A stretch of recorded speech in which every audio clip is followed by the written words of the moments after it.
روزا یینی قوتک همسر قوتک همسر بوسنا قوتک همسر یینه سوند قوت چولا کنی وندانی جیرانو وانه قوتک روزا یینی نارو رندک بنی نیات چلو دورما نانی رو وانه بلکه خزریانو نگاه خو نانو رزه روزا ترسمی خزر جلو ملما که مثلا قلب پاکو خزرین بل ملمان دی ترسمه باسمه یعنی چی قلخروز جمجنی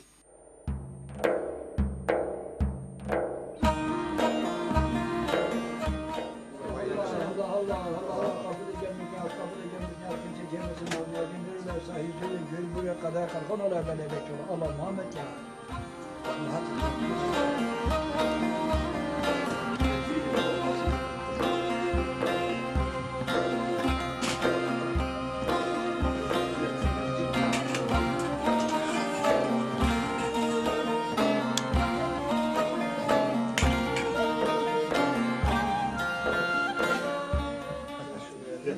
رحمت کریم. جمع مزر با خانه خضر با دو صاحب و دشمن خورد. لقمه کدان دفتر حضرت حسین تقید بود. مرا دوری بر. و گرسوز مرا دوری بر. مرا دوری بر. شاهدان علی پیر مینکر حاجی بکتاج ولی دفتر مادر دفتر خود قید کرد. حق زاید بر و من یاری.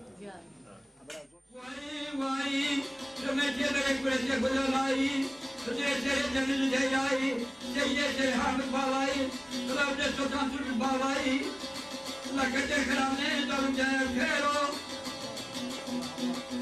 خرا خرنا چگل جره کرو نگاهانا ترکه خیره کرو بگه واقعی کردی تنار دیه رجیو تنگا چتنا بیزیو آجات کر حال دار که برنی برو خودت ماره یرو نبرا خیر ماره لو یرو دنی یا محمد جزال جمع دل شیء کلمه یواش یواش من بگذار بیتی مامولا کامک دوری دوره تو کدوم کاتر اسما یا آن فرما یر توی که یو بانی که دل کوبه رمان بیا که بر خیر ماره لگه تنگا چتر بیونه مالا خاطر ایران مالا خاطر حکم میزن مالا خاطر تنگا کربلا زن مالا خاطر هم پیر خالبی زن مالا خاطر هم جر گیرانی زن هم شیر رایدی زن یه هرگز چرچه در کی ما آدم مارا تبرید Teslimad niyaz hak. Edla kerdo niyaz hak. Teslimad çino tuktan terezi. Herkes kıdı hori benu racı. Racı mı? Akçısma racı. Yok bir daha. Bir daha. Sağ yürüdü. Ey cemaat, bir lokma düştü yere, nasip oldu ne kurda ne kuşa, nasip oldu benim gibi bir fakir dervişe, kaldırın mı onu yerden ya oğlu paşa. Ey cemaat, bir lokma düştü yere, nasip oldu benim gibi bir fakir dervişe, kaldırın mı onu yerden ya oğlu paşa. Ey cemaat, bir lokma düştü yere, nasip oldu ne kurda ne kuşa, nasip oldu benim gibi bir fakir dervişe, kaldırın mı onu yerden ya oğlu paşa. Allah, Muhammed ya Ali. Öncelikle bulunduğumuz alanda gördüğünüz üzere Uzunçayır Barajı'nın göl sahası da bulunmakta. Bu baraj projesi Muzur projesi kapsamında gerçekleştirildi ve 17 Ağustos 2009 tarihinde Mazgirt Köprüsü mevkiinde bulunan Uzunçayır Barajı gövdesinin kapakları kapatıldı. Su tutum işlemi başladı. Halihazırda üzerinde bulunduğumuz alanın aslında fiziksel yapısı bu şekilde değildi. Üzeri toprakla örtülmüş. Ziyaretimiz Dersimlilerin, Alevilerin kutsal bildiği bu ziyaretimiz şu an maalesef toprak kütlesinin altına gömülmüş durumda. Şunu ifade etmek gerekiyor. Burada çok ciddi bir saygısızlık yapıldı Dersimlilere, Alevi inancında olan insanlara. Ülkemizde başta Diyanet İşleri Başkanlığı olmak üzere ülkenin resmi kurum ve kuruluşları Aleviliği, Aleviliğin ibadet alanlarını hem inançtan saymıyor hem de ibadet alanlarını ibadet alanı olarak görmüyor. Çünkü onlar Sunni paradigmayla bakıyorlar. Türk İslamcı Sunni paradigmayla bakıldığı için Aleviliği de, Aleviliğin ibadet alanlarını da algılayamıyorlar. Volaçetu Dersim'de Alevilik inancı bakımından, tüm aslında Aleviler bakımından son derece kutsal bir alan ve altını çizerek ifade ediyorum. Burası bir ibadet alanıdır. Alevilerin ibadet alanı dağlardır, taşlardır, işte akarsu kenarlarıdır, ağaçlardır. Alevilik kültü, Alevilik inancı bu eksen üzerine kurulu bir inanç. Türkiye Cumhuriyeti kanunlarının bu tip alanlara yaklaşımı ortada ama hukukun daha kapsayıcı olması gerekiyor. Biz bu durumun Avrupa İnsan Hakları Sözleşmesi 9. madde kapsamında değerlendirilmesi gerektiğini düşünüyoruz. Şunu belirtmek gerekiyor. Hiçbir hukuk düzeni, hiçbir hukuk sistemi, hiçbir devlet, hiçbir ülke, hiçbir egemen erk, hiçbir iktidar bir insana veya bir insan topluluğuna onların neye nasıl inanması gerektiğini belirleyemez. Ayrıca onların ibadet alanlarının neresi olabileceği veya neresi olamayacağı konusunda da görüş belirtemez. Bir ibadet alanının ibadet alanı olarak değerlendirilebilmesi sadece ve sadece orayı ibadet alanı olarak görenlerin yorumuna ve izahatına açık bir konudur. Bunun dışında hiç kimsenin de yorum yapmaya ne hakkı vardır ne de yetkisi vardır. Coğrafyaya sınır çizerek vatan yapılamaz. Vatan töreye taşınmalıdır. Törel bir varlıktır. Biz töremizi yitirdiğimiz anda kendimizi, belleğimizi, bilincimizi yitiririz. Bu anlamda şunu söylemek mümkündür. Bu anlamıyla söylüyorum onu. Tarihsiz insan, talihsiz insandır. Talihini yitirir. Tarih ise kutsal mekanlar üzerine bina edilir.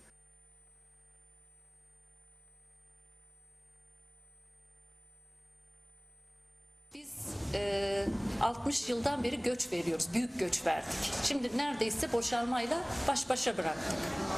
Şimdi bu geri dönüşlerin benim gözlemlerime göre geri dönüşlerin çoğu dini inançtır. Şimdi gözle görülen bir ziyareti insanlar birebir karşılaştığı zaman, birebir oraya oturduğu zaman insan kendini daha çok orada iyi hissediyor.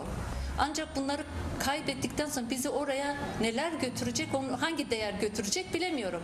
Şu değer deseniz, televizyon deseniz her yerde var. Yemek deseniz her yerde pişer. Ama her yerde siz kendi toprağınızı, kendi kokusunu, oranın verdiği o hazzı duyamazsınız. O ziyarette sizin ulaştığınız mertebeyi siz başka yerde bunu hissedemezsiniz. Bir tarihi yaşatırsanız, görürseniz yaşarsınız.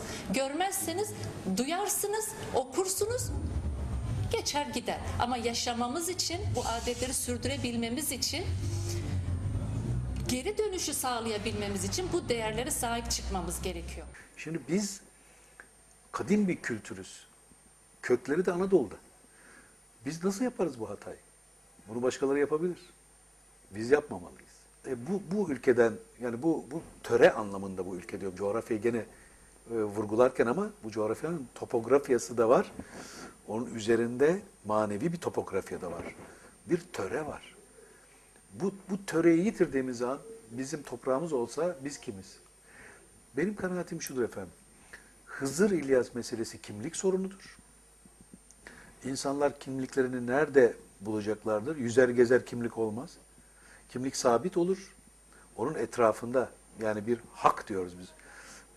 Kimlik sabit olur ve etrafında pergelle istediğimiz alanı çizebiliriz. O bizim kültür alanımızdır, yayılma alanımızdır, etkileşim alanımızdır ama hakla durursak.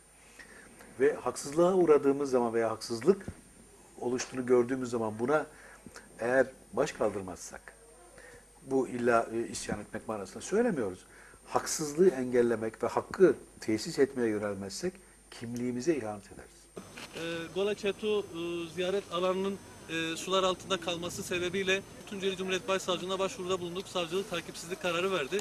Burada bir ibadethane alanının olmadığı gerekçesiyle bizler bu karara itiraz ettik. Erzincan ACM Ağır Ceza Mahkemesi nezdinde oradaki savcılık takipsizlik kararının kaldırılması gerektiğini mütalaa etti. Fakat mahkeme kaldırmadı. Halihazırda Avrupa İnsan Hakları Mahkemesi'ne başvurmak için gerekli işlemleri yapıyoruz. Ulus devlet geliştirildiği zaman bu Türklük vurgusu yapılmaya başlanıyor ki Türklük aslında 30'larda ortaya çıkan bir şey. 1910'larda, 1900'lerin başında değil. Bu Türklüğün Müslümanlık üzerinden algılanması, hala Türklükle Müslümanlık, Sünni İslam, Müslümanlık diye anlatılan şey biraz da o. Bunlar bir arada giderken Dersim ne Türk, Dersim ne Kürt tam olarak. Çünkü oraya da oturtamıyorlar. Ayrıca Kürtlerin Müslüman olması özellikle Kurtuluş Savaşı döneminde devletin belki kendi içerilerine çekebileceklerini düşünmüşler diğer Kürtleri ama burada daha özel bir durum var. Dolayısıyla ondan sonra biliyorsunuz 38 süreci yaşanıyor. Bu insanların hafızalarında çok önemli bir yer tutuyor. Hem birebir anlatılarda, insanların bir arada konuştuklarında var olan sözlü, direkt ya da indirekt, yani tam olarak vurgulanamayan bir acı. Şimdi bunun böyle bir toplumsal hafıza varken 47'lerde insanlar yeniden yerlerine, vatanlarına yine de yakılmış yıkılmış da olsa dönüp orada yerleşebileceklerine inanıyorlar. Ama bundan sonra bir 80 süreci yaşanıyor. 80'den sonraki süreçte insanların kendi kültürlerine ait her öğenin yasaklandığı, kendi dillerini konuşan insanların sadece dil konuştukları için hapishanelere atıldıkları, yani işkence gördükleri bu dönemi de hepimiz biliyoruz az çok. Ama önemli olan şey bu kültürün bir yerde hem devlet tarafından hem de insanlar tarafından böyle bir baskının taşıyıcısı, böyle bir baskının karşısında kurulan ama bir taraftan da hep bir acı üzerine kurulan. Bu acının adı konuyor ya da konmuyor. 38 deniyor ya da denmiyor. Ama böyle bir sanki ezeliyete dayanan bir acı var burada ve bir toprağından edilme, yerinden edilme, sürekli zorunlu göçe zorlanan, sürekli bize yapılabilir, biz kırılabiliriz bize dayalı bir toplumsal hafıza var burada. Şimdi böyle olduğu zaman 80 sürecinden sonra da daha belki hatta daha önemli olan bir 90'lardan başlayan 94'te tamamen şiddetine varan bir savaş ve yerinden edilme, köy yakmaları, köy boşaltılmaları. Bunun Dersim'de yarattığı etkiyi anlamak için, yani bu Güneydoğu'nun bütün bölgelerinde yapıldı ama Dersim'de şöyle bir durum vardı. Dersim'de 94 yaşandığında 38'in hafızası vardı. Ve Dersimli 94 yaşanırken yeniden 38 mi geldi diye düşündü. Güneydoğu'daki diğer yerlere kıyasla o yüzden devlete olan güvensizlik, onun kendini kırabilmesi, yok edebilmesinin bir geçmişi vardı, bir tarihi vardı ve bu tarih insanların hafızalarında hala çok canlıydı. Yani o yüzden 94 süreci de Dersim'de daha özel yaşandı. Sadece 94'te var olan 420 köyden 287 tanesi tamamen boşaltılıyor, yakılıyor birçoğu. Ve dolayısıyla köy kavramı tamamen aslında 94'te bitirilen bir şey.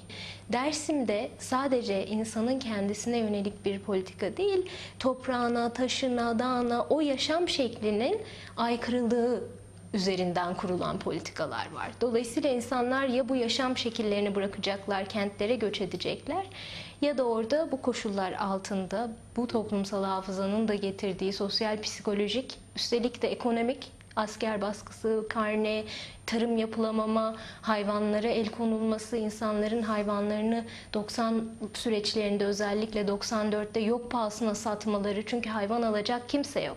Dolayısıyla sadece hayvanlarını ellerinden çıkarıyorlar. Hiçbir gelir olmadan, hiçbir yardım yapılmadan başka yerlere göç ettiriliyorlar. Ve bunların sonuçları da tabii ki çok acı. Hem sosyal sonuçları hem psikolojik sonuçları insanlar üzerindeki çok acı. Ve tabii o yüzden de bugün barajlara geldiğimiz zaman aslında ortada hep son darbe. Evet, yani ve de ben insanlarla yaptığım görüşmeler üzerinde de böyle bir algı var. O da bize 38'de yapıldı, 94'te yapıldı ama biz o zaman yeniden dağımız taşımız yine de bizimdi.